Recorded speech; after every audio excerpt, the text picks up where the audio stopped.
Hello दोस्तों, एक बार फिर से मैं आपका स्वागत करता हूं अपने यूट्यूब चैनल में। मैं आशा करता हूं आपकी यूकेपीएससी स्कूल लेक्चरर मैथमेटिक्स की जो तैयारी है वो काफ़ी अच्छी चल रही होगी। तो पिछले 2 लेक्चर से मैंने आपको मॉक टेस्ट जो कराया था पेपर 1 का वो कराए थे पिछले 2 लेक्चर में। तो 1 से लेकर 100 सवाल मैंने आपको करवा दिए थे। अब हम 101 क्वेश्चन से स्टार्ट करें, क्वेश्चन नंबर 101 सर। ये 50 क्वेश्चन हैं। तो इन 50 क्वेश्चंस के का बात करने के बाद आपका एक पूरा प्रैक्टिस सेट कंप्लीट हो जाएगा।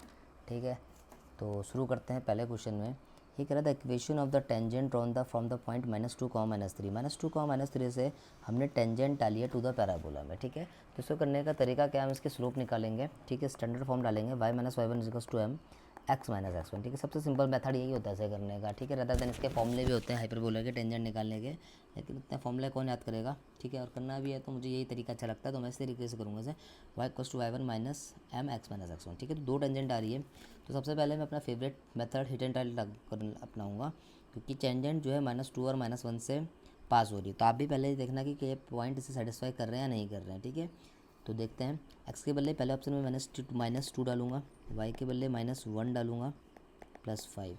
तो ये -6 -1 +5 जीरो के बराबर नहीं आ रहा। तो देखो एक काम तो हमारा बन गया कि पहला ऑप्शन इसका आंसर नहीं होगा, पहला क्या दूसरा भी नहीं होगा, कि दोनों के इसमें इक्वेशन सेम है।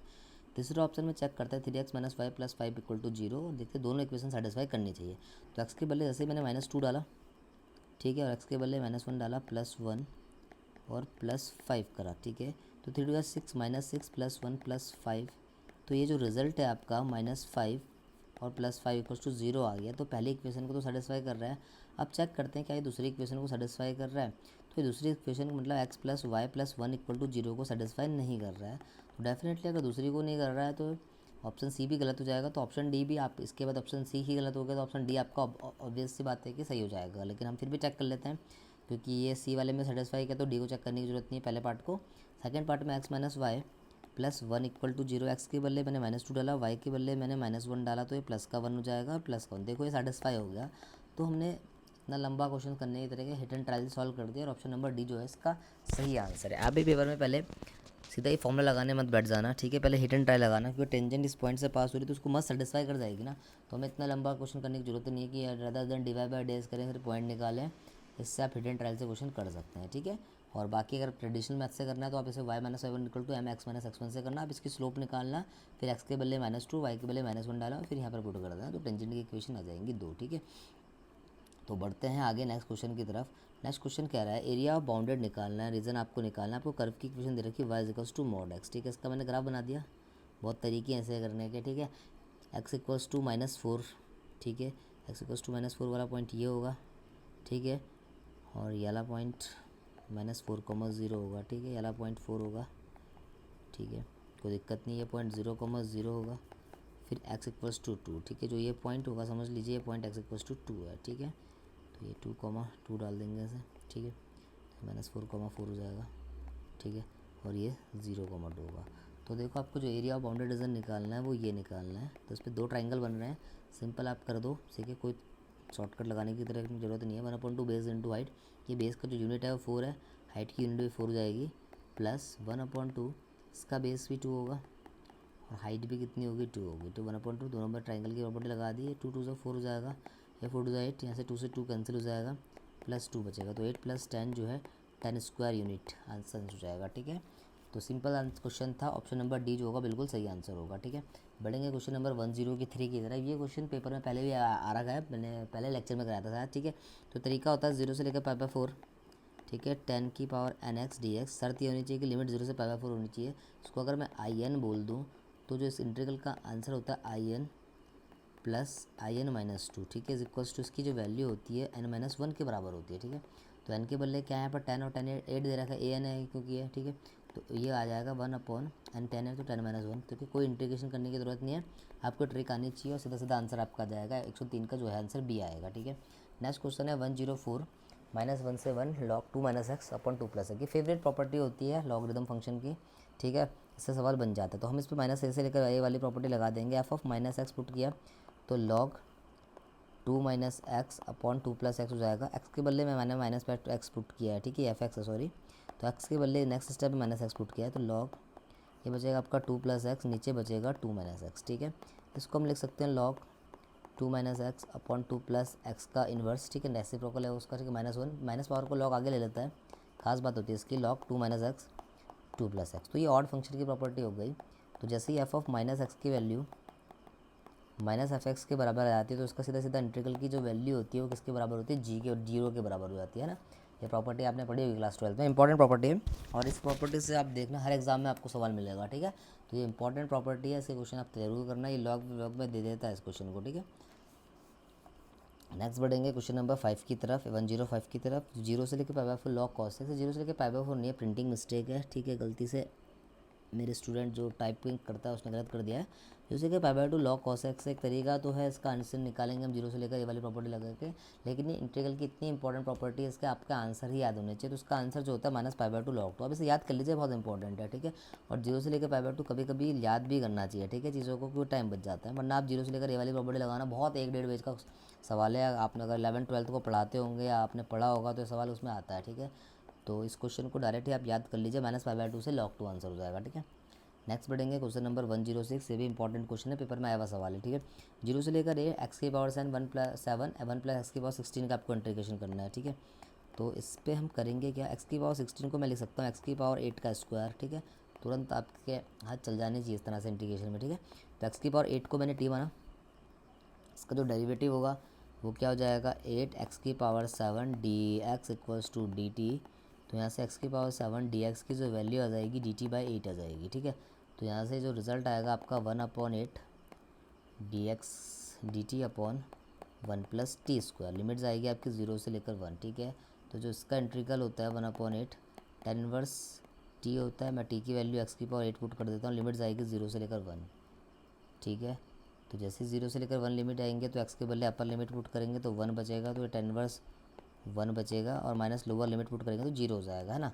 तो कुल मिला के जो आंसर आएगा 1/8 पाई/4, तो पाई/32 आपका आंसर हो जाएगा। देखते हैं ये ऐसा कौन सा ऑप्शन है, option number C. Easy question था लेकिन ये पेपर में आया हुआ क्वेश्चन है इसलिए इंपॉर्टेंट है, ठीक है। के बाद देखेंगे क्वेश्चन नंबर 107, ठीक है।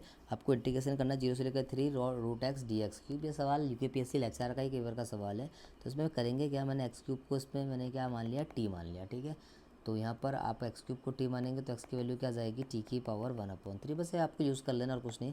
0 से लेकर 3 हो जाएगा, ये एक्स क्यूब के बदले मैंने टी माना है, तो एक्स क्यूब के बदले जैसे ही मैंने टी माना है तो एक्स की वैल्यू टी की पावर 1/3, तो टी की पावर 1/3 की पावर 1/2 जाएगा। डी एक्स क्यूब है तो एक्स क्यूब के बदले टी माना है तो ये रिजल्ट जो हो जाएगा टी टी हो जाएगा।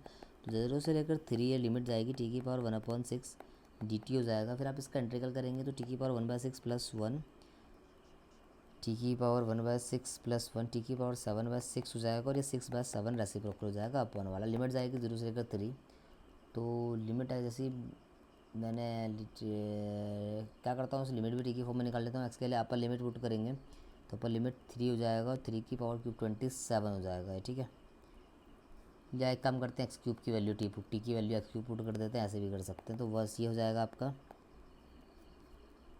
6/7, टी के बदले एक्स क्यूब आ गया, और एक्स क्यूब की पावर कितनी हो जाएगी आपकी 7/6 हो जाएगी, ठीक है। और यहाँ पर आपका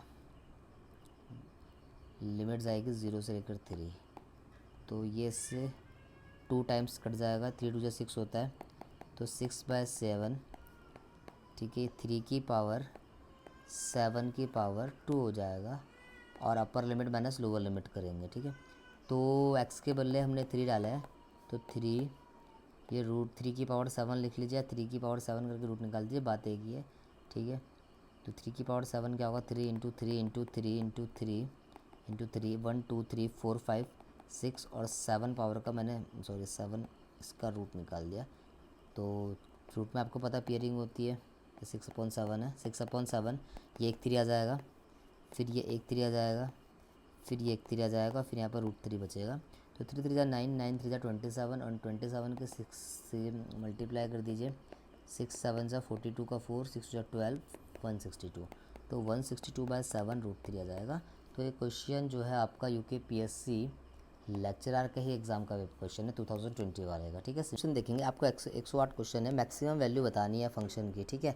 तो मैक्सिमम वैल्यू के लिए आप मैक्सिमम मिनिमम प्रिंसिपल लगा सकते हैं, इसका डेरिवेटिव कर लीजिए आप सिंपल, ठीक है। तो f' कितना हो जाएगा, कांस्टेंट की power x 3 1 plus 2x minus x square फिर A to the power x log है ना, तो यह आ जाएगा आपका लॉग ए कितना है 3, और पावर का डेरिवेटिव आप दोबारा करेंगे तो 1 प्लस, ठीक है 1 का डेरिवेटिव कितना आ जाएगा आपका 0 आ जाएगा 2, और ये माइनस का 2x बचेगा। तो मैक्सिमम मिनिमम के लिए डेरिवेटिव को 0 पुट कर दीजिए, तो ये आपका पूरा रिजल्ट क्या हो जाएगा, ये तो 0 हो नहीं सकता, मतलब कि 2 माइनस 2x को ही 0 होना पड़ेगा। तो यहाँ से x की वैल्यू क्या आ जाएगी 1। तो देखेंगे x इक्वल्स टू 1 पे देखो सिर्फ एक ही वैल्यू आ रही है, तो मैक्सिमम 1 पे ही आएगा। तो कोई बात नहीं, फंक्शन में x के बदले 1 रख लीजिए, तो f की जो है मैक्सिमम वैल्यू हो जाएगी 3। 1 प्लस 2 माइनस 1 से कट जाएगा, तो मैक्सिमम जो वैल्यू आएगी फंक्शन की 3 की पावर 2 आएगी, जो कि सीधा सीधा आपका 9 हो जाएगा। तो सिंपल क्वेश्चन था, इजी क्वेश्चन था, ठीक है। तो फंक्शन की मैक्सिमम वैल्यू जो आएगी 9 आएगी, तो ऑप्शन नंबर बी जो होगा आपका बिल्कुल ही करेक्ट आंसर माना जाएगा, ठीक है। इसके बाद बढ़ेंगे हम क्वेश्चन नंबर 9 की तरफ। ये कह रहा है x plus 2y equals to 8 है, तो maximum value of x y, तो मैक्सिमम वैल्यू पूछ रहा है एक्स वाई की जो है वो मैक्सिमम वैल्यू कितनी आएगी, ठीक है। तो मैक्सिमम वैल्यू निकालने के लिए दोबारा से आप मैक्सिमम मिनिमम प्रिंसिपल लगाएंगे, वाई की वैल्यू एक्स के फॉर्म में निकालेंगे, और वहाँ से आप रिजल्ट निकाल सकते हैं जो भी आपकी मैक्सिमम या मिनिमम वैल्यू आएगी, ठीक है। तो चलो करते हैं।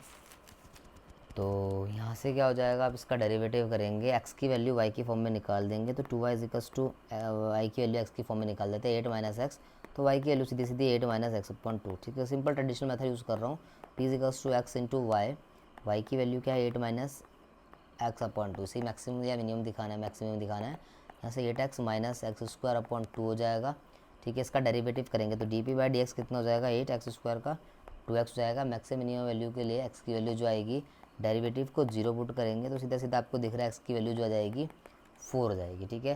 तो x की वैल्यू अगर 4 आएगी तो मुझे y की वैल्यू भी निकालनी पड़ेगी, तो y की वैल्यू कितनी है 8 माइनस एक्स बाई 2 है, तो 8 माइनस 4 बाई 2 मतलब y की वैल्यू कितनी जाएगी 4 अपॉन 2 मतलब कि 2। तो x की वैल्यू 4 आई, y की वैल्यू 2 है, डबल डेरिवेटिव करने की जरूरत नहीं, सिंगल वैल्यू आ रही है तो मैक्सिमम ही आएगा, ठीक है। तो x के बदले 4 और y के बदले 2 रख लीजिए, तो जो मैक्सिमम वैल्यू आएगी आपकी x इंटू वाई की, तो मैंने x के बदले कितना रखा 4 रखा, y के बदले 2 रखा, तो 4 इंटू 2 मतलब कि आपका आंसर आ जाएगा सीधा सीधा 8। तो ऑप्शन नंबर डी होगा, सिंपल सवाल था, ठीक है।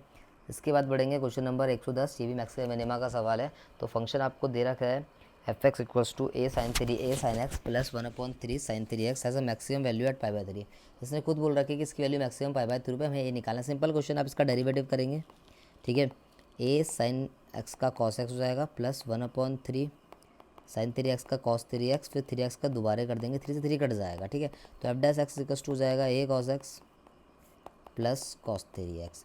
अब सवाल ने क्या रखा है कि मैक्सिमम वैल्यू अपनी π/3 पे रख रहा है, तो एफ डैश π/3 की वैल्यू हम 0 पुट कर देंगे और वहाँ से ये निकाल देंगे, तो ये कॉस π/3 प्लस कॉस 3 इंटू π/3, ठीक है। ये π/3 है, पाई है, ठीक है, इक्वल्स टू 0 के बराबर रख देंगे। तो कॉस π/3 मतलब कॉस 60 की जो वैल्यू होती है 1/2 होती है, प्लस ये से कैंसिल हो जाएगा, कॉस पाई बचेगा, ये तो कॉस पाई की वैल्यू आ जाएगी यहाँ से। कॉस पाई आपको पता है कितना होता है, माइनस का 1 होता है, ठीक है। तो माइनस का 1 हो जाएगा, ये इक्वल टू 0 है, ठीक है। तो यहाँ से a/2 इक्वल्स टू 2, तो a/2 की वैल्यू 1, तो a की सीधी सीधी वैल्यू 2 आ जाएगी। तो ऑप्शन नंबर सी जो होगा बिल्कुल सही माना जाएगा, ठीक है। इसके बाद देखेंगे क्वेश्चन नंबर 11। ये कह रहा है काफ़ी अच्छा क्वेश्चन है, सम ऑफ मैक्सिमम और मिनिमम वैल्यू निकालनी है 4 sine square x plus cos to the power 4x, ठीक है। याद रखना जब भी साइन और कॉस की पावर इवन होती है ना, तो इसकी मैक्सिमम जो वैल्यू होती है वो कितनी होती है 1 होती है। अब आपको सम ऑफ मैक्सिमम मिनिमम वैल्यू निकालना है, इसकी मैक्सिमम वैल्यू हमेशा 1 होती है, तो 4 और इसकी जो मैक्सिमम वैल्यू आएगी दोनों की इवन पावर की 1 आएगी, ठीक है। तो रिजल्ट आएगा 4। तो याद रखना जब भी साइन की पावर इवन कॉस की पावर इवन है, तो जो भी ये चीज़ होगी फंक्शन, उसकी वैल्यू जो होगी मैक्सिमम 1 होगी, और इसकी जो मिनिमम वैल्यू आती है वो थीटा इक्वल टू π/4 में आती है, ठीक है। मैंने पहले ही बताया था आपको, शायद यही क्वेश्चन था, वो दोबारा रिपीट हो गया। मिनिमम वैल्यू जो होगी थीटा इक्वल टू π/4 में आएगी, ठीक है। शॉर्ट ट्रिक है, ठीक है। साइन के बदले थीटा के बदले π/4 रखेंगे, साइन π/4 मतलब 1/√2 का स्क्वायर मतलब 1/2, ठीक है। और यहाँ पर ये 1/√2 की पावर 4 होगी तो 1/4 बचेगा, ठीक है। तो यहाँ से एलसीएम ले लेंगे, कितना आएगा एलसीएम 4, 2 + 1, ठीक है, तो 3। तो इसकी जो मिनिमम वैल्यू आई वो हमेशा 3 आएगी, और जो मैक्सिमम वैल्यू आई वो कितनी आई 4 आई। तो मुझे मैक्सिमम और मिनिमम वैल्यू का सम करना था, तो 4 + 3 तो 7 आए आपका आंसर आएगा, ठीक है। तो ये काफ़ी अच्छी ट्रिक है मैक्सिमम मिनिमा से रिलेटेड, तो इसका आंसर डी हो जाएगा, ठीक है। बढ़ेंगे नेक्स्ट क्वेश्चन की तरफ। क्वेश्चन नंबर 112 है, काफ़ी अच्छा क्वेश्चन है, इंपॉर्टेंट क्वेश्चन है। y इक्वल्स टू आपको 4x minus 5 equation of tangent बोल रहा है कि इस कर्व किया 2,3 पर। पॉइंट आपको 2,3 दे रखा है, देन a,b निकालना है आपको, ठीक है। तो सीधा सीधा इस कर्व की जो स्लोप आएगी इस y equal to mx plus से कंपेयर करेंगे, m इक्वल्स टू 4 आएगा। इस कर्व का हम स्लोप निकाल देते हैं, तो उसका डेरिवेटिव क्या आएगा 2y dy by D x. A x cube का जो डेरिवेटिव होगा कितना आएगा 3x² आएगा, कांस्टेंट का डेरिवेटिव 0 आएगा, 3ax² होगा, ठीक है। अब उसने स्लोप इसकी 4 दे रखी है और 0.3 दे रखा है, तो पॉइंट x के वैल्यू y की वैल्यू 3, x की वैल्यू 2 रख देंगे और स्लोप की वैल्यू 4 है इक्वल्स टू 3। ए की वैल्यू कितनी है मुझे फाइंड करनी है, x² हमें 2 दे रखा है तो 2 का स्क्वायर 4 हो जाएगा, ठीक है। तो 4 से 4 कैंसिल कर दो, 3 से 3 कैंसिल कर दो, ए की वैल्यू 2 आ जाएगी। तो ए की वैल्यू 2 आ गई, तो ऐसा ऑप्शन नंबर ए और बी है, सी और डी में आंसर है यानी, ठीक है। अब ए की वैल्यू 2 है, कर्व के आपको पॉइंट दे रखे हैं y square equals to a x cube plus b, मुझे बी निकालना है, कोई दिक्कत नहीं है। वाई की वैल्यू 3 डाल देंगे, 3 का स्क्वायर 9, ए की वैल्यू मैंने 2 निकाल रखी है और एक्स क्यूब करना है तो 2 का क्यूब, x2 दे रखा है 8 प्लस बी, तो बी की आपकी वैल्यू आ जाएगी माइनस का 7 आ जाएगी। आप इसे सॉल्व करेंगे तो ऑप्शन नंबर बी जो है इसका आंसर आएगा। इस सवाल बहुत एग्जाम पे आ रखा है कि इंपॉर्टेंट क्वेश्चन है ये, ठीक है। तो 112 का जो आंसर आया वो बी आएगा, ठीक है। बहुत एग्जाम में मैंने ये सवाल देखा आते हुए, ठीक है। तो इसका आंसर सीधा सीधा कितना आ जाएगा, बी आ जाएगा, ठीक है। इसके बाद बढ़ेंगे नेक्स्ट क्वेश्चन में। क्वेश्चन नंबर 113 है, काफ़ी अच्छा क्वेश्चन है। आपको angle of intersection of to curves निकालना है, कर्व का ना एंगल ऑफ इंटरसेक्शन निकालना है। अच्छा ठीक है, तो एंगल ऑफ इंटरसेक्शन निकालने के लिए पहले आपको इसका tan थीटा निकालना पड़ेगा। तो tan थीटा का जो फॉर्मूला होता है m1 minus m2, m2 minus m1 बोल दो, बात एक ही है मॉडल्स में, क्योंकि 1 प्लस m1 इंटू m2 हो जाएगा, ठीक है। तो सबसे पहले m1 निकालेंगे, ठीक है। अच्छा आपको एंगल ऑफ इंटरसेक्शन निकालना तो पहले पॉइंट ऑफ इंटरसेक्शन भी आपको निकालना पड़ेगा, ठीक है। तो पॉइंट ऑफ इंटरसेक्शन कैसे निकालेंगे, y की वैल्यू x² यहाँ रख देंगे, तो x² equals to 4 minus x² हो जाएगा, ठीक है। इस इक्वेशन में रख दिया मैंने, ठीक है। 2x² इक्वल्स टू 4 हो जाएगा, 2 कट जाएगा, तो यहाँ से x की जो वैल्यू आएगी वो कितनी आ जाएगी, प्लस माइनस √2 आ जाएगी, ठीक है, प्लस माइनस √2, ठीक है। तो सिमिलरली हम y निकालेंगे, y कितना हो जाएगा, y इक्वल्स टू x² है, तो x के वैल्यू आप √2 रखो या माइनस √2 रखो, बात एक ही है। तो y की जो वैल्यू आएगी वो 2 आ जाएगी, ठीक है। तो पॉइंट हमारे पास क्या बनेंगे, √2, 2 और माइनस √2, 2, ठीक है। अब देखते हैं किससे आंसर आता है, ठीक है। तो tan थीटा का जो फॉर्मूला होता है, पहले कर्व का डेरिवेटिव करेंगे, कर्व की इक्वेशन आपको y equals to 4 minus x² दे रखा है, ठीक है। तो m1 की जो वैल्यू आएगी इसका डेरिवेटिव करेंगे माइनस 2x, तो m1 की वैल्यू कितनी जाएगी, माइनस का 2√2 आ जाएगी, ठीक है। सिमिलरली आप इस पर माइनस वाला पॉइंट भी डाल सकते हैं, तो m1 की एक वैल्यू 2√2 भी आ सकती है। देखेंगे किससे आंसर आएगा, m2 हमेशा सेम ही रहेगा, ठीक है। तो m2 कितना आ जाएगा आपका, m2 कितना है आपका, इसका डेरिवेटिव करेंगे y इक्वल्स टू x² का, तो ये आपका 2x आ जाएगा, तो m2 की वैल्यू 2√2 आ जाएगी, ठीक है। तो m1 इक्वल टू 2√2 हम डालेंगे ही नहीं, क्योंकि m1 माइनस m2 करेंगे तो रिजल्ट 0 आ जाएगा, ठीक है। तो माइनस 2√2 ही जाएंगे, ठीक है। तो tan थीटा इक्वल्स टू क्या आएगा, m1 की वैल्यू माइनस 2√2 रखेंगे, तो minus 2√2 minus 2√2, m1 minus m2 पर 1 प्लस m1 इंटू m2, ठीक है। तो हम क्या करेंगे, 2√2 की मल्टीप्लाई माइनस 2√2 से कर देंगे, है ना। एक पॉजिटिव वैल्यू थी एक नेगेटिव वैल्यू थी, ठीक है। तो यहाँ से ये ऐड हो जाएगा, तो ये माइनस का 4√2 बचेगा, और ये मॉडल्स के अंदर है 1 प्लस 8 बचेगा, सॉरी 1 माइनस 8 बचेगा, क्योंकि ये 2 2 से 4 4 2 जाए और ये माइनस आ जाएगा। तो ये माइनस का 4√2 अपॉन माइनस का 7 बचेगा, माइनस से माइनस कैंसिल हो जाएगा। तो थीटा की वैल्यू सीधी सीधी tan इनवर्स 4√2/7 आ जाएगी। तो ऐसा कौन सा ऑप्शन है, ऑप्शन नंबर बी है, ठीक है। तो ऐसा क्वेश्चन भी एग्जाम में आ सकता है, इंपॉर्टेंट है, ठीक है। इसके बाद देखेंगे क्वेश्चन नंबर 114 है, y इक्वल्स टू mx+1 जो है टेंजेंट है इस कर्व में, ठीक है। तो इफ़, ठीक है, तो y equals to mx equals to tangent है, तो जो c की जो वैल्यू होती है वो a/m के बराबर होती है। आपने पढ़ा होगा जब भी किसी पैराबोला में कोई टेंजेंट पास होती है, तो जो c की वैल्यू होती है a/m होती है, इक्वेशन ऑफ टेंजेंट हो जाती है mx प्लस a/m, है ना। ये मैंने आपको पहले ही बता रखा है। तो मुझे c की वैल्यू यहाँ से 1 गिवन है, ठीक है, मुझे फाइंड करना है m, ठीक है। और a देखो y इक्वल्स टू 4x से कंपेयर करेंगे तो a की वैल्यू कितनी जाएगी, a भी 1 है और m ही है, तो सीधा सीधा a के बदले 1 डाल देंगे ना, तो m की जो वैल्यू आएगी 1 आएगी। तो ऑप्शन नंबर ए जो है सही आंसर है, ठीक है। तो ऐसा क्वेश्चन टेंजेंट से रिलेटेड क्वेश्चन जो कोनिक सेक्शन का बन सकता है, आप प्रिपेयर करके रखें, ठीक है। नेक्स्ट क्वेश्चन है 115, आपको y इक्वल टू x-2 और दे रखा है आपको dy/dx निकालना है। एक तरीका तो इसका है कि क्लास 12th वाला वही आप इसमें इंटरसेक्शन निकाले, कहाँ का रीज़न लाई कर रहा है, फिर निकालें, फिर डेरिवेटिव करें, जो कि काफ़ी लॉन्ग अप्रोच है। मैंने इसकी सॉल्व अप्रोच आपको पहले ही बता रखी है। आप कुछ नहीं करेंगे, या x के बदले 1 रखेंगे, ठीक है। तो 1 डाल के, क्योंकि मॉडल्स जो है प्लस माइनस खुलता है ना, तो x के बदले 1 डालेंगे, तो अगर 1 डाल के यहाँ रिजल्ट क्या आ रहा है, 1 - 1 आ रहा है, तो रिजल्ट नेगेटिव आ रहा है, तो इसके 12 आप माइनस लगा देंगे चुपके से, क्योंकि ये आपका रीज़न होगा, ठीक है। फिर एक्स के बदले 1 रखेंगे या 1 माइनस 4 करके जो रिजल्ट आ रहा है माइनस आ रहा है, ठीक है। तो माइनस यहाँ रखेंगे और एक्स माइनस 4 आप इसे खोल देंगे तो ये मॉडुलस आपका खुल जाएगा, ठीक है। अब इसे आपको कुछ नहीं करना, आपको इसका डेरिवेटिव करना है, ठीक है। तो dy/dx हो जाएगा, एक्स का डेरिवेटिव 1 आएगा, ठीक है। 2 का डेरिवेटिव 0 माइनस एक्स का डेरिवेटिव 1। ये ऐसा क्वेश्चन है यूकेपीएससी लेक्चर के यूकेपीएससी के एग्जाम में आ रखा है, ठीक है। ASO में एग्जाम में आया था क्वेश्चन। तो dy/dx की वैल्यू जो है -2 है, तो ऑप्शन नंबर सी जो है आंसर आ जाएगा। तो इस तरह के क्वेश्चन को प्रिपेयर रखना, ये भी इंपॉर्टेंट है, ठीक है। ट्रिक से काफ़ी 2 सेकंड में निकल जाता है, ठीक है। नेक्स्ट है क्वेश्चन नंबर 116। ये भी बहुत अच्छा क्वेश्चन है, लेकिन इस पर आप थोड़ा सा दिमाग लगाएंगे तो बहुत जल्दी निकल जाएगा। ये कह रहा है आपको wear P is a constant और वैल्यू ऑफ डी की इसका 3 बार डेरिवेटिव करना है टैक्स इक्वल्स टू 0। आपको पता होगा फ्रेंड्स, अगर किसी भी डिटर्मिनेंट का आपको अगर डिफ्रेंशिएशन करना होता है ना, तो आप क्या करते हैं, पहले फर्स्ट रो का डेरिवेटिव करते हैं, सेकंड और थर्ड रो ऐसी रहती है, फिर प्लस आता है, फिर सेकंड और थर्ड रो का सेकंड रो का डेरिवेटिव करेंगे। सिमिलरली वैसे थर्ड रो का डेरिवेटिव करेंगे, लेकिन लकीली इसमें हमारी किस्मत क्या है कि जो सेकंड रो है थर्ड रो है वो कांस्टेंट है। तो सीधा सीधा आप इसका देखो, एक बार डेरिवेटिव करोगे तो एफ डैश एक्स आ जाएगा एक्स क्यूब का 3x² साइन एक्स का कॉस एक्स का माइनस साइन एक्स, ठीक है। 6 - 1 0 पी स्क्वायर पी क्यूब। आगे आपको जाने की जरूरत ही नहीं है, क्योंकि कांस्टेंट है और डेरिवेटिव 0 होगा। किसी भी डिटर्मिनेंट के पर्टिकुलर रो या कॉलम के एलिमेंट अगर 0 होंगे तो डिटर्मिनेंट का आंसर 0 होगा। कोई जरूरत नहीं है, टाइम वेस्ट करने की जरूरत नहीं है। डबल डैश डेरिवेटिव करोगे इसका 6x माइनस का साइन एक्स माइनस का cos x 6 - 1 0 P square P cube, ठीक है।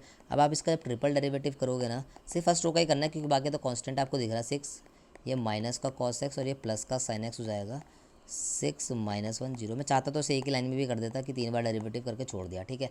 अब देखो आपको इस डिटर्मिनेंट को सॉल्व करना है टैक्स इक्वल्स टू 0 पे, तो हम एक्स के वैल्यू 0 डाल देते हैं और उसका डिटर्मिनेंट सॉल्व करते हैं। वो इंडिपेंडेंट पी आ रहा है या नहीं आ रहा है या क्या आ रहा है आंसर, वो चेक करना है आपको, ठीक है। तो आप एक्स के बदले 0 रखेंगे तो एफ ट्रिपल डैश 0 कितना आएगा, ये 6 है, कॉस 0 1 होता है, साइन 0 0 होता है, ये 6 - 1 0 पी स्क्वायर पी क्यूब। देखो आपको सीधा सीधा दिख रहा है कि R1 की जो वैल्यू है ना R2 के बराबर, इसका मतलब डिटर्मिनेंट की जो वैल्यू आएगी वो 0 आएगी। तो सीधा सीधा आंसर क्या आएगा, इंडिपेंडेंट ऑफ पी, क्योंकि आंसर में पी आ ही नहीं रहा है, ठीक है। तो अच्छा सवाल था, ये एग्जाम में ही आया हुआ सवाल है, ठीक है। तो क्वेश्चन नंबर डी है जो बिल्कुल सही आंसर है, ठीक है। इसके बाद बढ़ेंगे क्वेश्चन नंबर 117। काफ़ी खूबसूरत सवाल है ये, क्या है, इस तरह के सवाल एग्जाम में आते हैं, ठीक है। नॉट डिफरेंसेबल कह रहा है, किस पॉइंट पे डिफरेंसेबल नहीं है।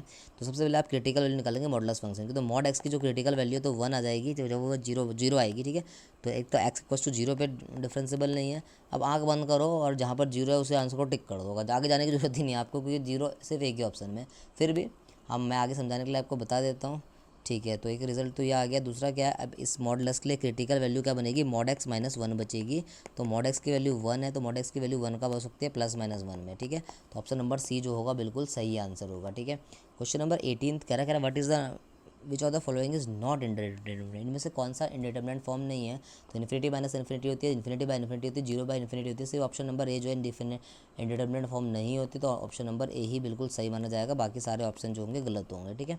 आगे बढ़ेंगे क्वेश्चन नंबर 119 में। ये आपको फंक्शन दे रहा है मॉडुलस एक्स, ठीक है। सबको पता है मॉडुलस एक्स फंक्शन है, ठीक है। इसका ग्राफ ऐसे होता है, तो ग्राफ से ही समझ लीजिए ये डिसकंटिन्यूस तो नहीं होगा, कंटिन्यूस होगा, ठीक है। ये डिफरेंशिएबल होगा नहीं होगा, कि 0 वाले पॉइंट पे शार्प एज बना रहे हैं, मतलब 0 वाले पॉइंट पर आप इनफाइनाइट टेंजेंट बना सकते हैं। 0 वाले पॉइंट पे डिफरेंशिएबल नहीं होगा, तो ऑप्शन नंबर सी जो होगा बिल्कुल सही होगा, ठीक है। इसके बाद क्वेश्चन नंबर 120 है, काफ़ी अच्छा क्वेश्चन है, ठीक है। फंक्शन आपको दे रखा है मॉड एक्स -1 मॉड एक्स +3, कह रहा which of the following is true, इनमें से कौन सी स्टेटमेंट ट्रू होगी। कह रहा differentiable at x equals to 1, बिल्कुल 1 पे डिफरेंसेबल नहीं, क्योंकि एक्स इक्वल टू 1 ना इसका क्रिटिकल पॉइंट है। जब भी आपको मॉडुलस फंक्शन दिया जाता है ना, जो उसका क्रिटिकल पॉइंट होता है उस पर कभी भी फंक्शन डिफरेंसेबल नहीं होता। तो ऑप्शन नंबर ए बिल्कुल गलत है, ठीक है। फिर कह रहा है एक्स इक्वल्स टू -3 पर डिफरेंसेबल है, नहीं है। -3 पे भी इसका क्रिटिकल पॉइंट है, अगर x + 3 को 0 रखेंगे तो x के लिए -3 आएगा, तो -3 वाले पॉइंट पे भी डिफरेंसेबल नहीं होगा, तो ऑप्शन नंबर बी भी जो है गलत है। फिर कह रहा है रूलिस थ्योरम इज अप्लीकेबल, तो रूलिस थ्योरम अप्लीकेबल इसके लिए क्या, इसकी 3 स्टेटमेंट होती है। पहली तो है फंक्शन कंटिन्यूस होना चाहिए क्लोज इंटरवल -3 1 पे, क्योंकि ये मॉडुलस फंक्शन है और ये कंटिन्यूस होता है, ठीक है। तो पहली कंडीशन फुलफिल हो गई।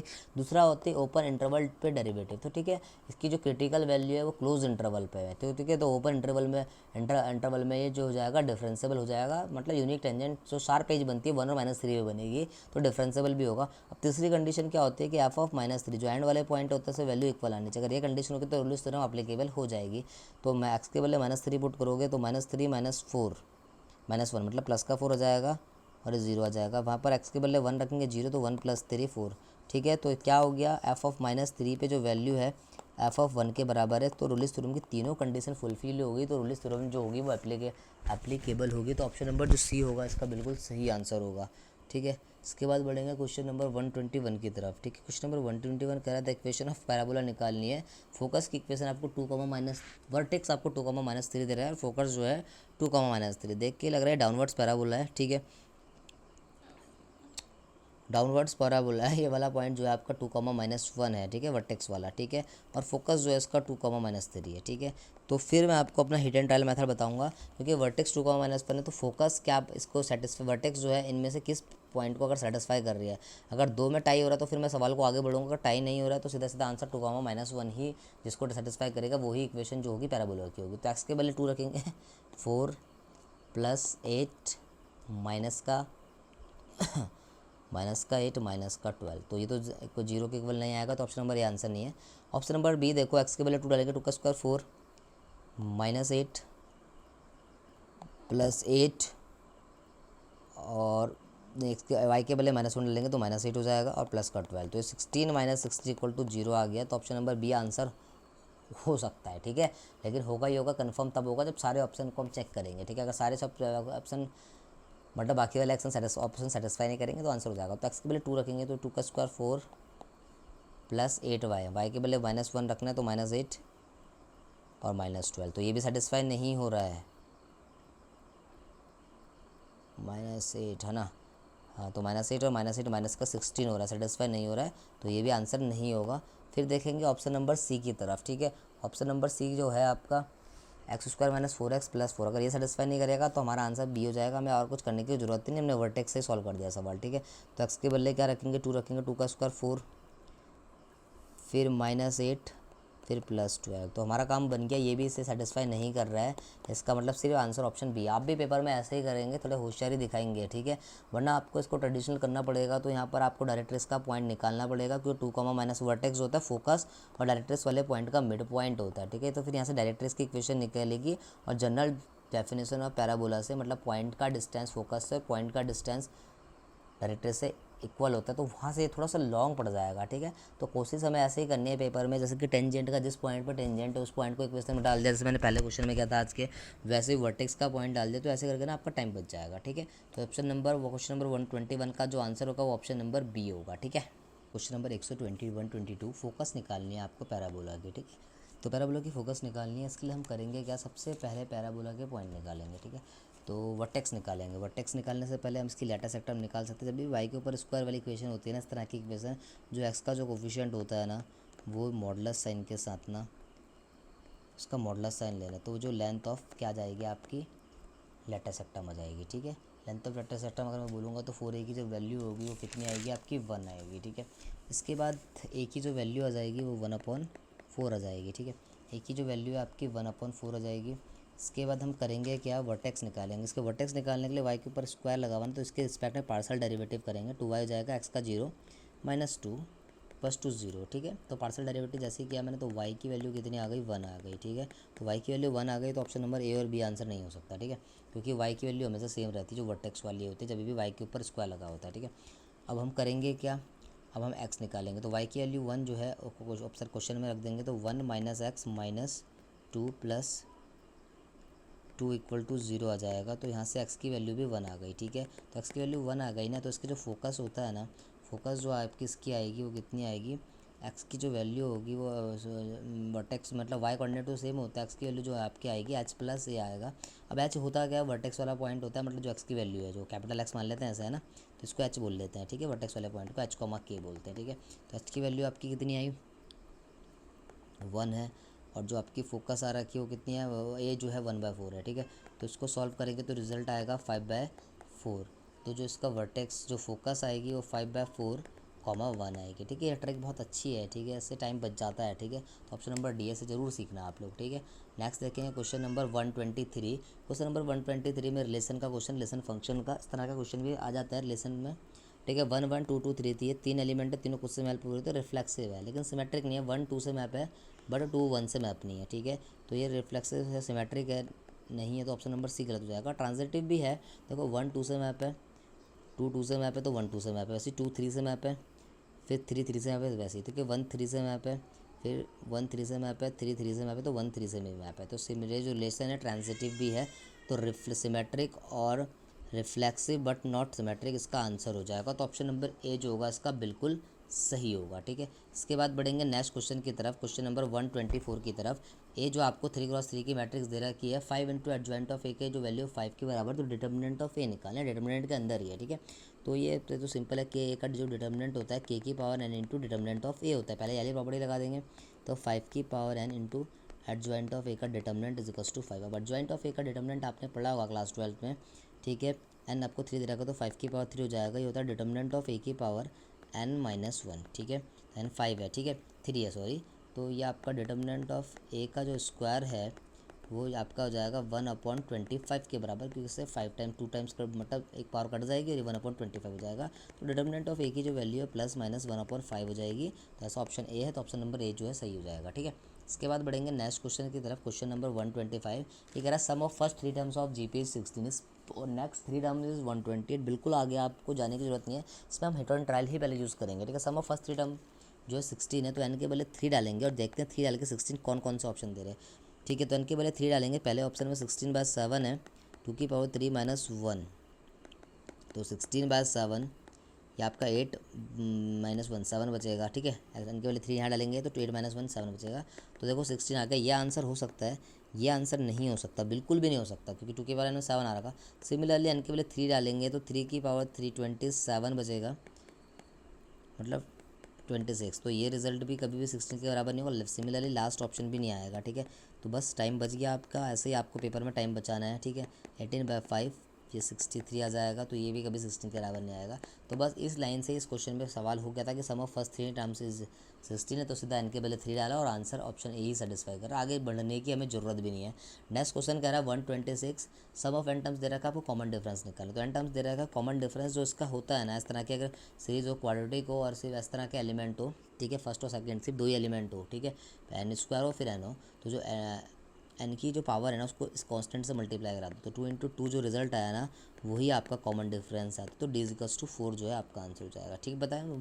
फिर एक बार फिर से बताया था, ये पावर को ना एन स्क्वायर कोफिशिएंट से मल्टीप्लाई करा तो d=4 आ जाएगा, वही इसका कॉमन डिफरेंस होगा, ठीक है।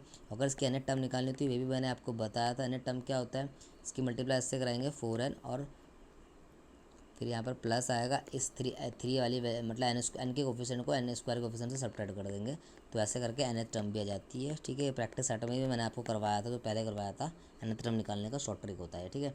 नेक्स्ट बढ़ेंगे क्वेश्चन नंबर 127 की तरफ। क्वेश्चन बहुत अच्छा है, ठीक है, गॉफ वॉक का सवाल एग्जाम में आना है, तो ये क्वेश्चन इंपॉर्टेंट है। एफ ऑफ एक्स आपको 3x+1 दे रखा है और एफ ऑफ जी एक्स आपको x-2 दे रखा है। फिर आपसे ना g पूछ रहा है, देन जी ऑफ एक्स पूछ रहा है, तो इसे हिट एंड ट्रायल से कर लेते हैं, ठीक है। मतलब एफ एक्स में जी एक्स पुट कर देंगे और x-2 के बराबर का, तो वही आंसर। तो पहला ऑप्शन देखेंगे, एफ एक्स आपको 3x+1 दे रखा है, इसमें x के बदले x-3/3 पुट कर दो, ठीक है। तो जैसे ही आप x के बदले x-3/3 पुट करेंगे, 3 से 3 कट जाएगा, ठीक है। तो ये आपका x-2 आ गया, आगे बढ़ने की जरूरत नहीं, पहले ऑप्शन ने सेटिस्फाई करा दिया, बाकी कोई करेंगे भी नहीं, ठीक है। तो सीधा सीधा हिट एंड ट्रायल से टाइम बच गया, आपका ऑप्शन नंबर ए जो है बिल्कुल सही आंसर होगा।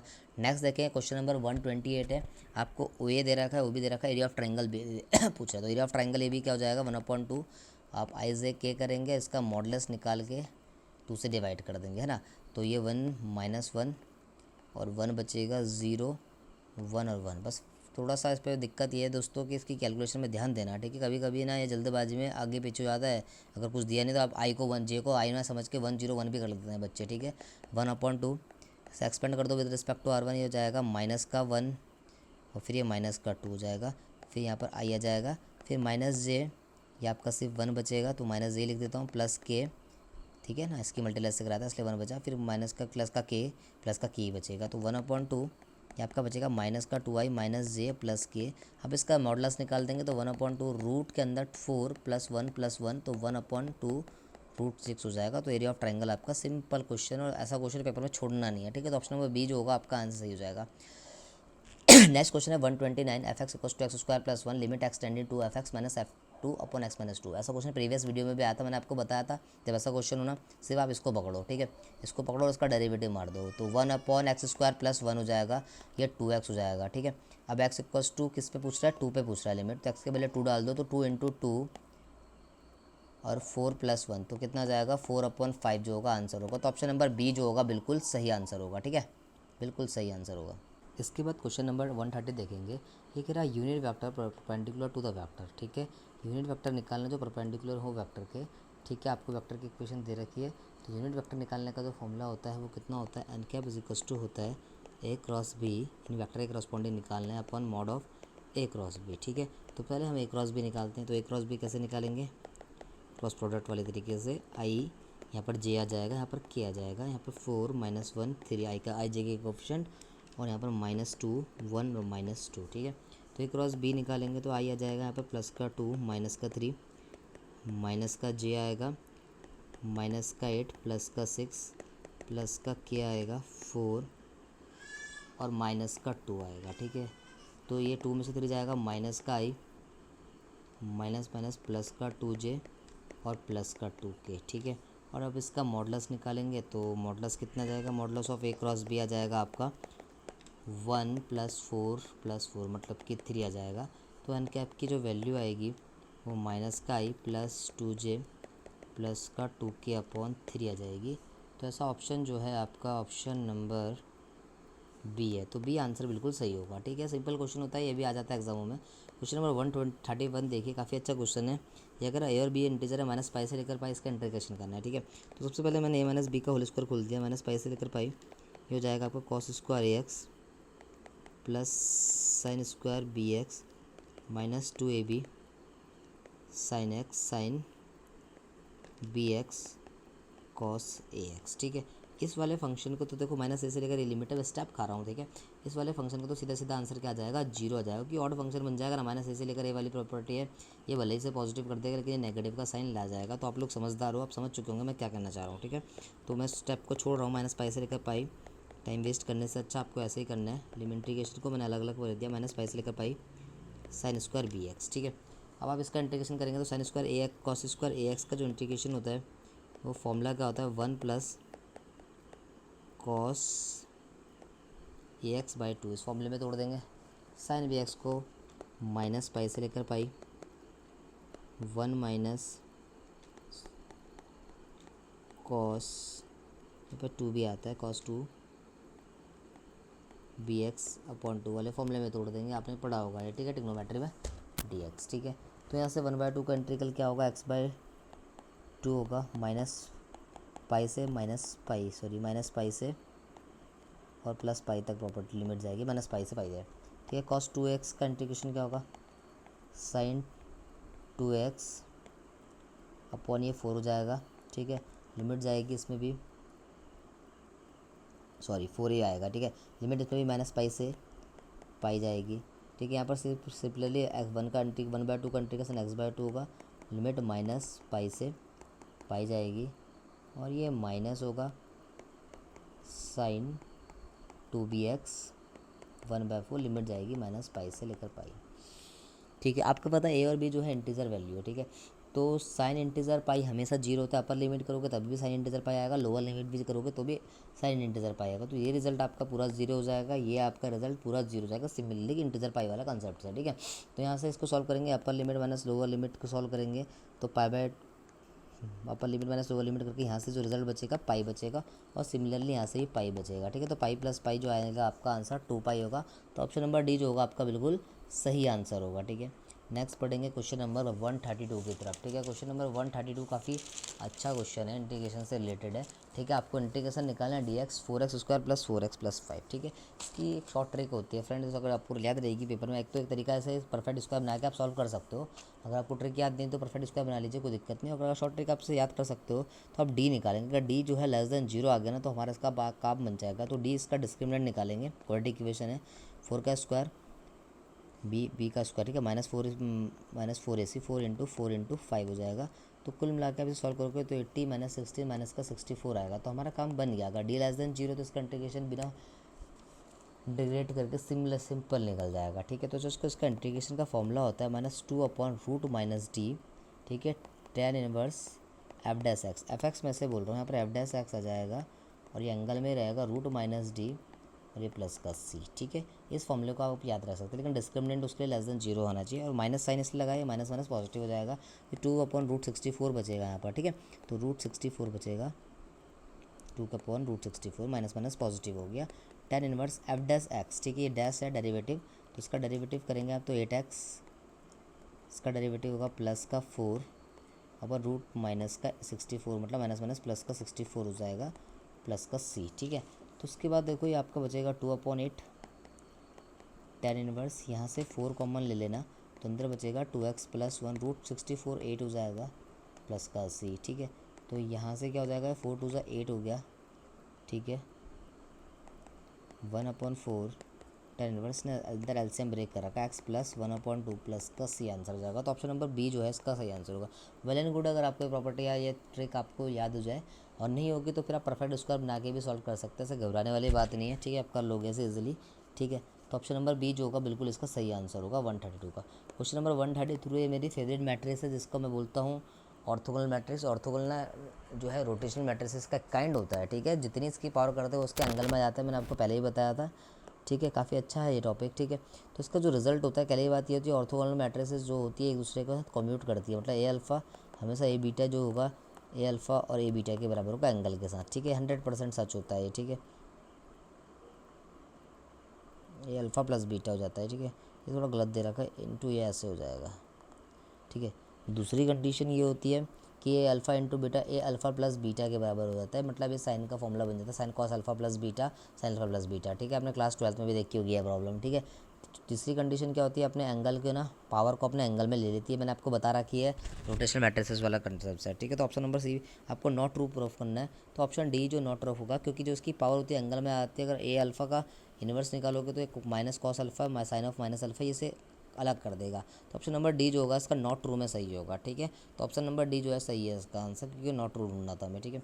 इसके बाद नेक्स्ट नंबर क्वेश्चन नंबर 134, अभी मैंने ऐसा क्वेश्चन ऊपर करवाया था आपको, ठीक है।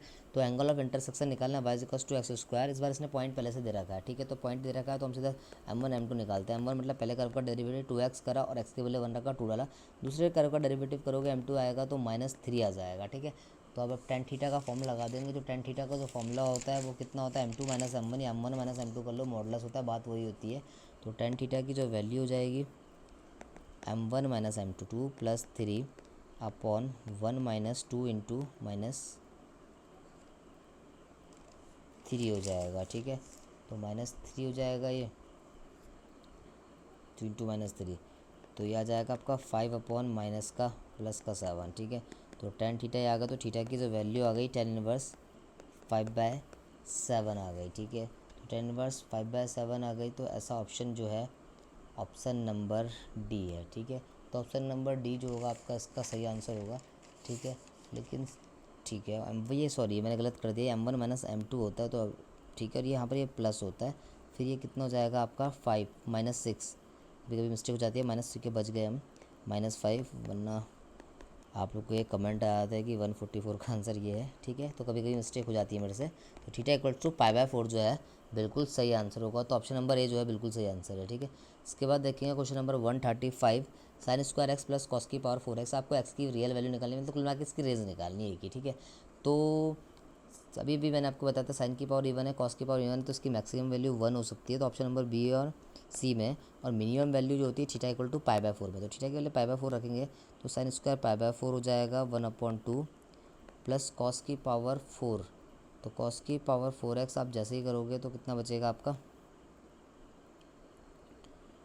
1/√2 की पावर 4 है ना, 1/√2 1/√2 1/√2, ये आपका बचेगा 1/4 बचेगा, ठीक है। तो ये आपका आ जाएगा रिजल्ट 4 LCM 2 + 1 3/4, ठीक है। तो ऑप्शन नंबर बी जो होगा आपका बिल्कुल सही आंसर होगा, ठीक है। इसके बाद बढ़ेंगे, ये आपको मैंने बता दिया है कि इसकी मैक्सिमम वैल्यू हमेशा 1 होती है अगर साइन की पावर इवन और कॉस की पावर इवन हो, और मिनिमम थीटा = π/4 में होता है, ठीक है। तो इसके बाद देखें क्वेश्चन नंबर 136 है, ए और बी दो यूनिट वेक्टर है, इंक्लाइन एट 60 डिग्री, इनके बीच का एंगल 100, तो ए मॉडुलस के इनके बारे में पूछ रहे हैं। तो मॉडुलस ऑफ ए + बी का होल स्क्वायर आपको पता है किसके बराबर होता है, mod a² + mod b² + 2 mod a mod b cos theta. खास बात यह है कि अगर भी यूनिट वेक्टर तो ये 1 हो जाएगा, ये 1 हो जाएगा। 2 इंटू कॉस थीटा की वैल्यू कितनी होती है 1/2 होती है कॉस 60, थीटा 60 दे रहेगा तो 3 आ जाएगा। तो mod of a plus b का स्क्वायर 3 है, तो mod of a plus b की जो वैल्यू है वो √3 आ जाएगी। √3 के लिए 1.73 होती है। तो ऑप्शन नंबर ए जो बिल्कुल सही हो जाएगा, ग्रेटर देन 1 कर रहा है। ठीक है, माइनस के लिए आप चेक कर लेना, एक ही सही है तो ऑप्शन नंबर ए जो है बिल्कुल सही माना जाएगा। ठीक है, इसके बाद बढ़ेंगे क्वेश्चन नंबर 137 के लिए। 137 में कह रहा है the number of reflexive relation पूछ रहा है of set of having 8 element. तो नंबर ऑफ रिफ्लेक्सिव रिलेशन का जो फॉर्मूला होता है 2 की पावर n² माइनस n होता है। ठीक है, n आपको 8 दे रखा है तो 2 की पावर 8 का स्क्वायर माइनस 8 हो जाएगा, तो 2 की पावर 64 माइनस 8, तो 2 की पावर 56 जो है आपका बिल्कुल सही आंसर होगा। तो ऑप्शन नंबर बी जो है बिल्कुल सही आंसर है। ठीक है, क्वेश्चन नंबर 138 कह रहा है इक्वेशन ऑफ टेंजेंट निकालनी है 2,1 पे। ठीक है, फिर वही वाली बात हो गई, 2,1 पे निकालनी है तो पहले मैं टेंजेंट के पॉइंट सेटिस्फाई करके देख लेता हूँ। तो एक्स के बदले 2 पहले ऑप्शन में रखा, 2 इंटू 2, वाई के बदले 1 रखा, फिर +2 करा, तो 4 + 2 - 1, तो ये 0 के बराबर तो नहीं आ रहा, तो बी तो ये तो सही है नहीं, बी कभी भी सच नहीं हो सकता क्योंकि सारी सब टर्म पॉजिटिव है, तो 0 कभी हो नहीं सकता है। ठीक है, तो बी भी सही नहीं है। सी को चेक करते हैं, एक्स के बदले 2 डाला, 2 - 1 + 2, तो ये देखो ये भी 0 नहीं आ रहा है। इसका मतलब आंसर क्या आ जाएगा, नन ऑफ दिस। तो बस आपको टेंजेंट की कोई इक्वेशन निकालने की जरूरत नहीं है, कहीं आप y - y1 m x - x1 के चक्कर में पड़ जाओ। तो जब भी ऐसा क्वेश्चन आएगा ना, मेरी पहली एडवाइस आपको ये है कि आप हिट एंड ट्रायल लगाओ, तो उसमें थोड़ा सा टाइम बच जाता है। ठीक है, इसके बाद क्वेश्चन नंबर 139, ये डोमेन निकालने वाले इस तरह के क्वेश्चन एग्जामों में आते हैं। आपको डोमेन निकालना है 1/√x - x का। ठीक है, तो उसका डोमेन क्या होगा कि डोमेन का मतलब एक तो आपका फंक्शन इन्फिनिटी नहीं होना चाहिए और एक रूट के अंदर नेगेटिव नहीं होना चाहिए। तो ऑप्शन नंबर यही इसका सही आंसर होगा। देखो एक्स के वैल्यू नेगेटिव डालेंगे तो रिजल्ट इसका पॉजिटिव हो जाएगा, माइनस माइनस पॉजिटिव, और मॉडुलस तो रिजल्ट को पॉजिटिव करता ही है, 0 को कंटेन नहीं कर रहा। तो ऑप्शन नंबर ये सही है। बी इसलिए सही नहीं है क्योंकि रूट के अंदर नेगेटिव हो जाएगा जैसे हम पॉजिटिव वैल्यू डालना शुरू करेंगे। ठीक है, और अब देखो सी इसलिए सही नहीं क्योंकि ये -1 तक ही जा रहा है, जबकि 0 तक जाना चाहिए, 0 के आसपास के नंबर भी इसको सेटिस्फाई कर जाएंगे, इसलिए सी सही नहीं है। और डी तो फिर पूरी रियल लाइन बोल रहा है इसलिए गलत हो जाएगा। ठीक है, तो ऑप्शन नंबर ए जो है इसका बिल्कुल सही होगा। काफ़ी अच्छा सवाल था ये भी। इसके बाद क्वेश्चन नंबर 120 कह रहा है set of all points wear the function is differentiable. आपको बताना है कि सॉर्ट किन पॉइंट पे फंक्शन डिफरेंसिबल होगा। तो ये मॉड एक्स फंक्शन है, तो मैंने मॉड एक्स के आपके वो बता रखा है कि 0 में ये डिफरेंसिबल नहीं होता है। तो जो आपका इंटरवल बनेगा ना -∞ से 0, कुछ आपको सॉल्व करने की जरूरत नहीं, कोई डिफरेंसिबिलिटी का फॉर्मूला लगाने की जरूरत नहीं। ऑप्शन नंबर जो सी होगा वो आपका बिल्कुल करेक्ट आंसर होगा। टाइम बचाएंगे और आगे बढ़ेंगे। ठीक है, इसके बाद नेक्स्ट क्वेश्चन कह रहा है 141, फंक्शन कह रहा है नॉट डिफरेंसिबल होगा 0 से लेकर 1 to कितने पॉइंट पर डिफरेंसिबल नहीं होगा। तो एक तो 0.5 पे नहीं होगा कि 0.5 उसका पॉइंट है। ठीक है, क्रिटिकल पॉइंट है। वैसे ही 1 पे भी नहीं होगा। और 10x जो है ना π/2 पे डिफरेंसिबल नहीं होता है। π/2 की जो वैल्यू होती है 1.57 समथिंग होती है ना, क्योंकि 3.14 पाई की वैसी वैल्यू होती है। तो ये इंटरवल के बीच के 3 पॉइंट पे फंक्शन डिफरेंसिबल नहीं होगा। तो ऑप्शन नंबर सी जो होगा बिल्कुल सही होगा। इसके बाद देखेंगे question number 142, ax² 2hxy + by² के लिए 2 है, will represent a pair of perpendicular lines. ये परपेंडिकुलर लाइन को रिप्रेजेंट कब करता है, तो आप क्या करेंगे, कोफिशिएंट ऑफ x² लेंगे प्लस कोफिशिएंट ऑफ y² लेंगे, बी है, ये 0 के बराबर होना चाहिए। ये कंडीशन होती है अगर पेयर ऑफ लाइन अगर परपेंडिकुलर लाइन्स को रिप्रेजेंट करती है कि x² कोफिशिएंट और y² कोफिशिएंट का सम जो है 0 के बराबर होना चाहिए। ऑप्शन नंबर सी जो होगा इसका सही आंसर होगा। एग्जाम का क्वेश्चन था वो भी। ठीक है, नेक्स्ट क्वेश्चन है लैग्रांज मीन वैल्यू को थ्योरम से ऊपर रिलेटेड क्वेश्चन है। ठीक है, टॉपिक हमारे सिलेबस में है और बनेगा ही बनेगा लैग्रांज मीन वैल्यू थ्योरम और लैग्रांज और आपका उससे किससे रोलिस थ्योरम से सवाल बनना ही बनना है। ठीक है, तो 143 है Lagrange mean value theorem is not applicable. कब नहीं, किस उस पर नहीं होगी।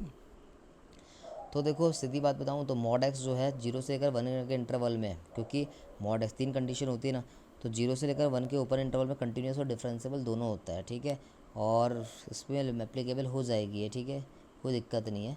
ठीक है, मॉड एक्स जो है वो भी डिफरेंशिएबल भी होता है, कंटिन्यूस भी होता है, तो लरूलिस थ्योरम आ जाएगी इसके बीच की वैल्यू। ठीक है, ऑप्शन नंबर ए को पकड़े ना, तो ये 1/2 पे कंटिन्यूस है बिल्कुल है, लेकिन डिफरेंशिएबल नहीं है। जैसे मैं इसका 1/2 पे डेरिवेटिव करूँगा, डायरेक्ट डेरिवेटिव कर सकते, कोई दिक्कत नहीं है, -1 आ जाएगा। यहाँ पर अगर मैं डेरिवेटिव करूँगा तो 1/2 - x आएगा और मतलब ये 0 आ जाएगा। तो 1/2 वाले पॉइंट पे डिफरेंशिएबल ही नहीं है, सिर्फ एक ही ऑप्शन सही है।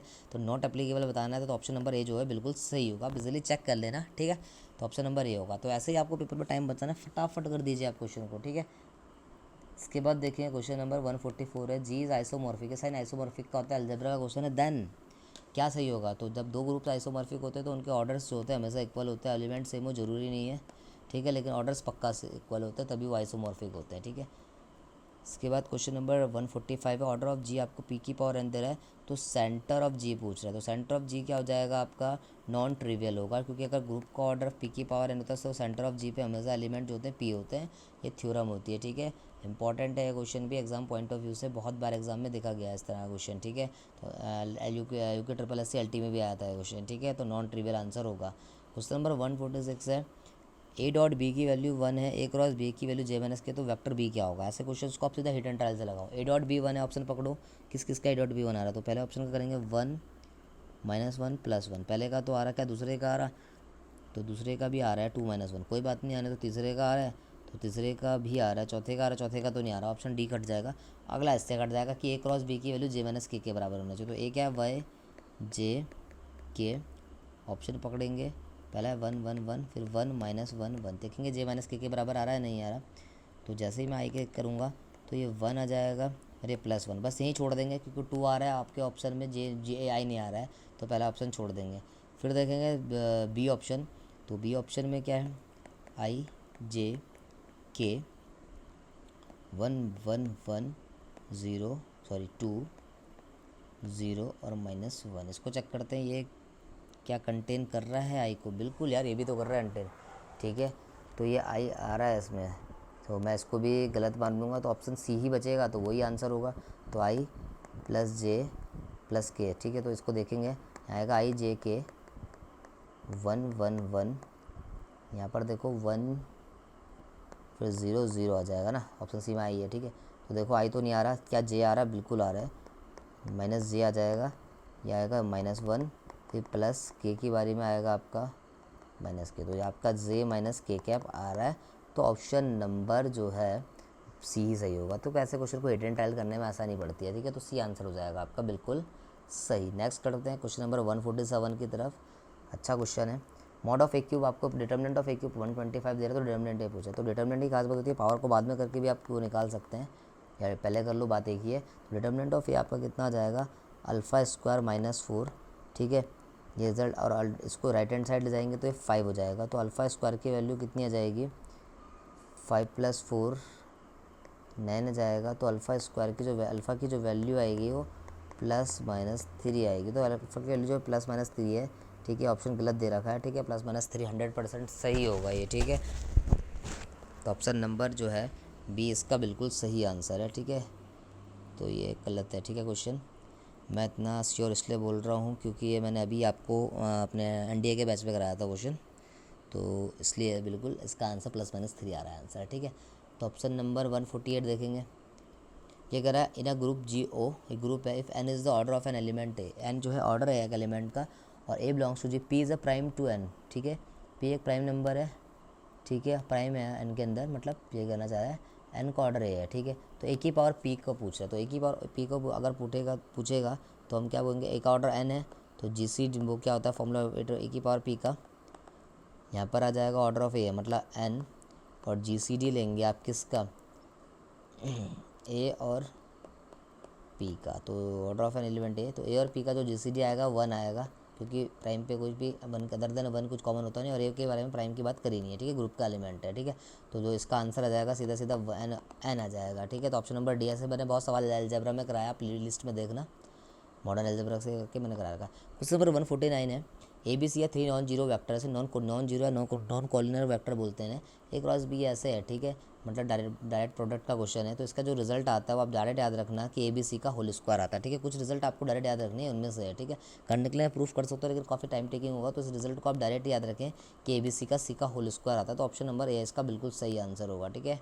इसके बाद क्वेश्चन नंबर 150 है, आपके पहले पेपर का लास्ट क्वेश्चन है, ठीक है, आपको f x equals to x minus mod x बोल रहा है, where mod x is greatest integer, थोड़ा सा इसने गलत कर दिया, इसको ऐसे करना चाहिए था x minus greatest integer x, और लिमिट आपको -1 से लेकर 1 दे रहा है, ठीक है, तो -1 से 1 लिमिट बांट देंगे, इसको मैं सीधा गोली मार दूंगा, मतलब हटा दूंगा, ठीक है, क्योंकि ये आपका ऑड फंक्शन है, माइनस से रिजल्ट 0 हो जाएगा, ग्रेटेस्ट इंटीजर फंक्शन है, तो ग्रेटेस्ट इंटीजर फंक्शन कैसे खुलता है -1 से 0, तो -1 से लेकर 0 लेफ्ट तरफ का इंटीजर लेगा ये, ठीक है, तो -1 आ जाएगा डी एक्स, फिर प्लस 0 से लेकर 1, इसके लेफ्ट तरफ का इंटीग्रेशन 0 होगा, तो उसको भूल जाओ, डी एक्स का इंटीग्रेशन ये एक्स हो जाएगा, ठीक है, लिमिट जाएगी 0 से लेकर -1, तो जैसे ही आप लिमिट जाएगी -1 से 0। जैसे ही आप upper limit minus lower limit करोगे तो 1 आंसर आ जाएगा। तो ऑप्शन नंबर ए जो है आंसर हो जाएगा। तो फ्रेंड्स ये आपकी आज की 150 मतलब 101 से 150 तक हम पहुंच गए। तो तीन पार्ट में मैंने प्रैक्टिस सेट 1 को निपटाया है।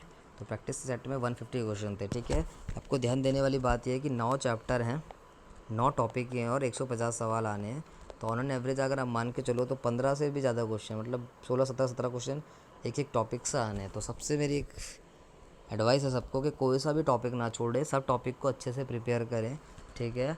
और बच्चे कह रहे थे कि कौन से किसका प्रैक्टिस सेट लें, किसका प्रैक्टिस सेट ना लें। देखो प्रैक्टिस सेट का मैं सच बताऊँ तो जो बना रहा है उसको भी नहीं पता कि क्या क्वेश्चन डालने हैं, ठीक है। सब आप इतना कोई सोच समझ के नहीं बनाएगा क्वेश्चन कि किस टॉपिक से कैसे क्वेश्चन आएंगे। तो सब अपनी मर्ज़ी से जिसको जो क्वेश्चन दिखता है वो डालता है, ठीक है। सच बात ये जितने भी प्रैक्टिस सेट बना रहे हैं वो ऐसे ही करेंगे। तो आप देख लीजिए आपको जिसका भी आप पसंद आ रहा है। वैसे एक यूथ कंपटीशन वालों ने भी प्रैक्टिस सेट डाला है, लेकिन उन्होंने आउट ऑफ सिलेबस के क्वेश्चन बहुत डाले हैं, ठीक है। मतलब उन्होंने स्टोक्स थ्योरम, गॉस थ्योरम्स भी डाल दिए उसमें, जो कि सिलेबस में ही नहीं है, ठीक है। तो ऐसा करके भी फ़ायदा नहीं है, टाइम वेस्ट ऑफ टाइम है, ठीक है। लेकिन आप कर सकते हो प्रैक्टिस सेट को। कंपटीशन, यूथ कंपटीशन अच्छी किताब होती है। और इसकी बुक भी आप सॉल्व कर लीजिए जो उसकी आती है TGT PGT वाली, ठीक है। बाकी जो प्रैक्टिस सेट में डाल रहा हूँ इनको सॉल्व करिए, है ना, ठीक है। तो मैंने काफ़ी मेहनत करके डाले हैं क्वेश्चन, ठीक है, आप लोगों के लिए 150 क्वेश्चन, ठीक है। तो नेक्स्ट जो आपका प्रैक्टिस सेट आएगा पेपर 2 का आएगा, उस पर मैं कोशिश करूँगा कि 75 करके दो पार्ट में बनाऊँ, ठीक है, ताकि टाइम बचे। और अभी थोड़ा सा आपको LPP, बहुत बच्चे बोल रहे हैं कि LPP करा दो, तो LPP मैं आपको कल नेक्स्ट वीडियो में LPP भी कराऊंगा और पैरेलल आपकी प्रैक्टिस सेट की सीरीज़ भी चलाऊंगा, ठीक है। तो आज के लिए हम इतने ही रखते हैं। Thank you. आप चैनल को लाइक कीजिए, शेयर कीजिए और सब्सक्राइब कीजिए, ठीक है। Thank you friends.